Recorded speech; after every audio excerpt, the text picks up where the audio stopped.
have an Oscar around your neck right now? Yeah, I owe this to Jay-Z. What do you mean? He didn't buy it, which I wish he had it. but like 11 years ago when we won the Oscar, we got nominated for a BET award. We lost though. We lost hip hop artist of the year award. We lost to the Black Eyed Peas. And but when we lost, me and Juicy got up to walk away, and Jay-Z was sitting next to Rick Ross.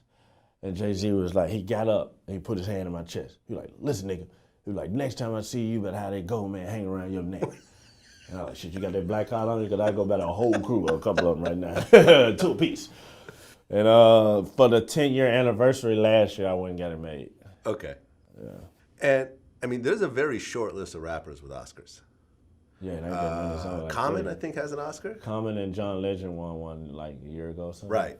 And Eminem and us. That's it. So 3 rappers with Oscars. Yeah. Very short list. And you guys, I remember we've had this conversation before. You guys had no idea that you guys were going to win this thing. No, hell no.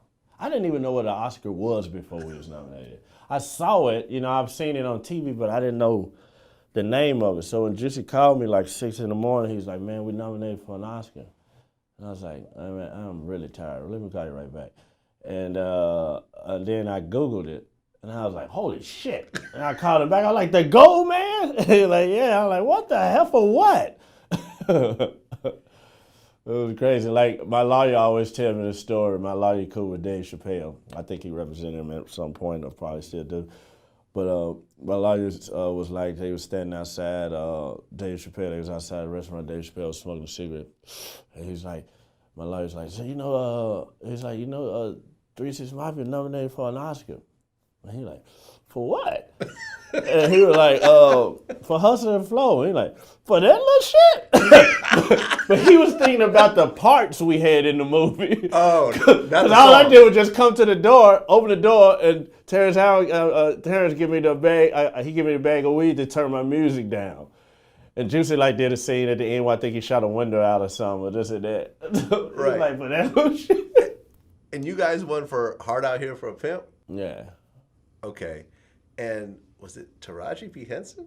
She sang the hook. Who sang the hook? Uh-huh. And she actually sang it herself? Yeah, hell yeah. She can sing her ass off. Right. There wasn't no auto-tune or nothing on there. We didn't even have auto-tune then. I'm sure it was out, but, it was out, but she didn't need it. She can sing. I don't know why she don't do more of that. Okay, and who? Because she too busy doing all that damn movies. Because I know Terrence Howard was rapping it in the... Yeah. So who did the vocals on that? Terrence Howard did the vocals. Oh, so that was Terrence. You guys produced it? We wrote the vocals, though. You wrote it. Right. We wrote and produced it, and we showed him how to rap it, and he rapped it. So Terrence Howard actually rapped that, and Taraji P. Henson did the hook. Yeah. And here they are years later doing Empire together. Yeah. Is that kind of interesting for you to see that? Yeah, because Empire, I felt that I think it was kind of thought of probably off the Hustle and Flow or something like that. Well, just the chemistry, I guess, between the two. Yeah, probably so. And then music and all that. Because Terrence Howard actually put out albums back in the day. What? Yeah, through Sony. I did not know this. I think he got about 3 albums out. Terrence Howard has albums? Yep, he had albums out when we was making that movie, that song. Okay, how is he as an artist? He pretty good, and he can play the guitar like a motherfucker. Really? Yeah. Okay. So it was easy for him to do the song because he actually makes music. Yeah, he's got an album called Shine Through It. Oh, okay. And he got, okay. I had no idea. Yeah. I had no idea. So the character he plays on Empire actually has a little more realism than I had thought. Yeah. I mean, although these were not hit albums, I'm assuming. I don't know what they did, but I mean, he made albums. He had a major record label deal with Sony. Okay. And he was actually rapping. He wasn't rapping on those albums. He was singing. He was singing, right, but he was rapping on Hard Out Here for a Pimp. Yeah, right, which I guess would be I can see how that got the Oscar over Whoop That Trick. I mean, that would have been a little different. Did you guys do Whoop That Trick too? No, we didn't do that one. That was that Yo Gotti? Al Capone. Al Capone. Yeah. Okay. Al Capone, my man. What's up, Al? What happened between you and Salma Hayek the night of the Oscars? Oh man, Salma Hayek, she's so hot, man. I was basically just looking at her because I was always in love with Salma Hayek. Dust to Dawn, I was sold. Wait, who was it? Yeah, I was sold. I'm still in love with her. Right. But now she actually got upset with me because I walked up to introduce myself to her, and I had the Oscar in my hand and this and that, and I asked could we take a picture, and we took the picture of me and her, and Juicy is out everywhere.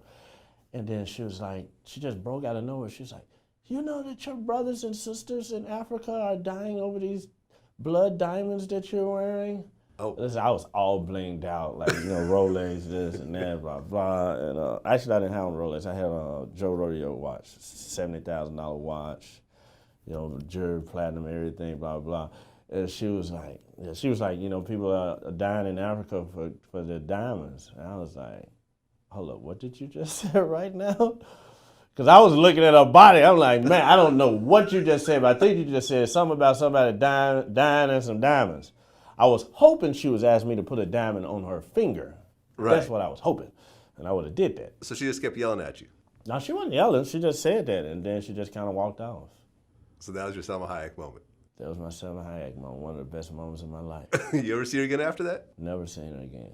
Okay. Never seen her again. But I tell you something I heard. I don't know how true it is, but they said when you go over her house, she make you eat a roach when you first walk in.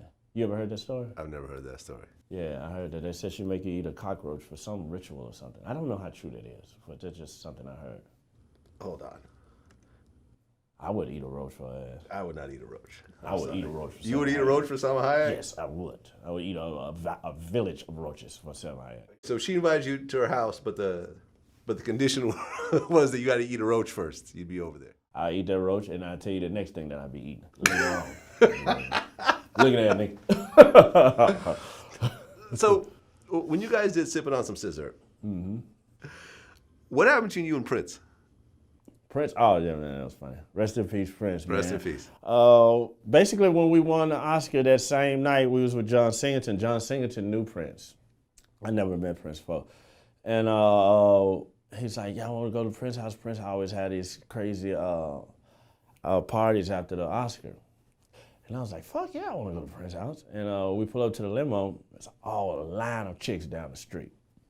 All kind of hot chicks. And John Singleton get out and start talking to the security guard. He's like, I got 3 6 Mafia in the car. They just won the Oscar, this and that. And I saw the security guard kind of look over there at the car and looking. I'm like, yeah, nigga, we finna go to Prince's house. And then next thing I know, John Singleton turn around and walk to the limo. He opened the door. So when he opened the door, I'm getting out the car. I'm thinking we finna go in this motherfucker. He get in the car. I'm like, what are you doing? He's like, oh, man, they say we can't get in or something. I was like, what? I was like, why not? And he's like, I don't know, man. They just said, we can't get in or something. I don't remember the reason why he said it or whatever. And I was like, damn it. I was like, man, do you know how many fucking Purple Rain albums I bought? Go tell that motherfucker to listen to the damn party. We didn't get in, man. It was fucked up. Okay, so that same night, you won an Oscar, got scolded by Salma Hayek, and got denied by Prince. Yeah. And I took my ass home after that. Went to the room, I didn't live there. I went home, I was like, man, you know what, let's just go home. We went back to the room, and I woke up the next day, and there was people all over the place, press and stuff, the interviewers or whatever. What ultimately changed in your life once you actually got the Oscar? Besides money? Did the money completely change after that? Yeah, it completely changed. I won't say the exact amounts, man, but the show price is like quadrupled. Something like that. Because now you're the Oscar-winning group. Yeah. You got to put that before the 3 6 Mafia. Yeah. The Oscar-winning group, 3 6 Mafia. Yeah, but that didn't really. I don't think that really. They didn't really do that because the people that go to our concerts probably half of them don't probably watch the Oscars and know shit about that. But it's just our name was just like Sony had told us. They was like we was the #1 Google thing in the world. Oh. Once that had happened, like that next day or whatever the case, because everybody was trying to see who the hell them niggas was jumping all over the stage and just won that award. And so like everything went up, man. It was crazy.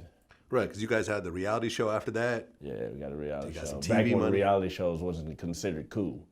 Yeah. Like back then, they was calling us a sellout for doing that fucking show. Really? Yeah. They're like, man, I'm sold out, man, sold out, blah, blah, blah. Now everybody want a reality show. Yeah, I think we did some interviews. This was before VladTV was right around the time of the reality show and everything else like that. I think we did by the Beverly Hills sign. Remember that? Yeah, I remember. Yeah. So yeah, because I remember you guys were riding high at the time, man. You guys it was crazy. It was a hell of a time. Ride.